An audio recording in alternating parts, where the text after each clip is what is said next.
আমরা যেটা দিলাম এই কারণটা হচ্ছে যে আমাদের আগামী 20 জুন থেকে একটা নতুন এক্সপ্রেস ট্রেনের এখান দিয়ে যাতায়াতের সূচনা হবে। ট্রেনটার নাম হামসফর এক্সপ্রেস। আমরা বিশেষ সূত্রে জানতে পেরেছি এবং রেলের যে শিডিউলটা আমরা দেখেছি তাতে দেখছি আমাদের মুর্শিদাবাদ জংশনে কোনো স্টপেজ নেই। এটা আমাদের কাছে খুব দুঃখের এবং খুব আমরা এই ব্যাপারটাতে আমরা খুব প্রচণ্ডভাবে আমরা নিজেদেরকে অপমানিত মনে করছি মুর্শিদাবাদবাসী হিসাবে।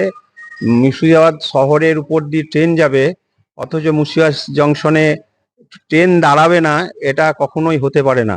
অথচ এই মুর্শিদাবাদ পৌরসভার মানুষজন জমি দিয়েছে, মুর্শিদাবাদ শহরের মানুষ তারা জমি দিয়েছে, তারা সহযোগিতা করেছে। দীর্ঘদিন টালবাহানার পর কিন্তু আমাদের এই নসিপুর রেল ব্রিজের উপর দিয়ে ট্রেন চলাচল শুরু হয়েছে। তো আমরা তো চাইবই যে মুর্শিদাবাদ জংশনে ট্রেনের স্টপেজ দেওয়া হোক। আমরা এই কারণে স্টপেজ যখন জানতে পারলাম যে আমাদের এখানে কোনো স্টপেজের কোনো মানে সময়সূচি রেল ঘোষণা করেনি, এই কারণে আমরা আজকে একটা ডেপুটেশন দিলাম জেনারেল ম্যানেজার ইস্টার্ন রেলওয়েকে মুর্শিদাবাদ স্টেশন মাস্টারমশাইয়ের মাধ্যমে। এবং তার সাথে আমরা আর একটা দাবি জানিয়েছি যে মুর্শিদাবাদে মাঝরাতে ট্রেন ঢুকবে, সেই ট্রেনের শিডিউলটাকে টাইমটা চেঞ্জ করা হোক। কারণ আমরা যাচ্ছি রাত্রি 11টার মধ্যে যাতে মুর্শিদাবাদ জংশনে ট্রেন যাতে পৌঁছায় এবং ট্রেন যাতে ছাড়ে, এটা আমরা আজকে ডেপুটেশনের মধ্যে উল্লেখ করেছি। দুটো বিষয়, এক মুর্শিদাবাদ জংশনে ট্রেন থামাতে হবে, স্টপেজ দিতে হবে।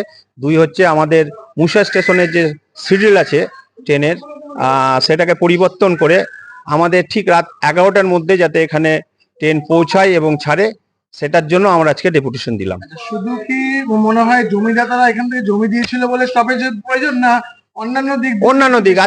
আজকে জমিদাতারা, আমি এই জমিদাতাদের কথাটা উল্লেখ করলাম এই কারণে, জমিদাতারা জমি না দিলে এই নসিপুর রেল ব্রিজ তো কখনোই করা সম্ভব ছিল না।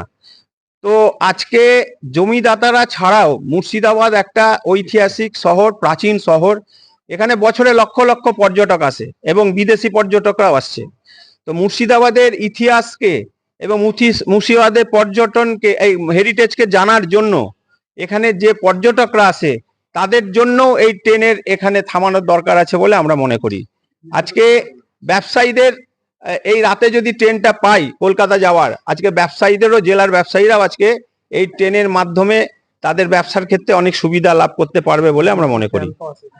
আচ্ছা, আপনি কাদের তরফ থেকে আজকে ডেপুটেশন দিলেন? আজকে আমরা এটা সিটি মুর্শিদাবাদ ব্যবসায়ী কল্যাণ সমিতি থেকে ডেপুটেশন দিলাম, কারণ আমাদের এই সমিতি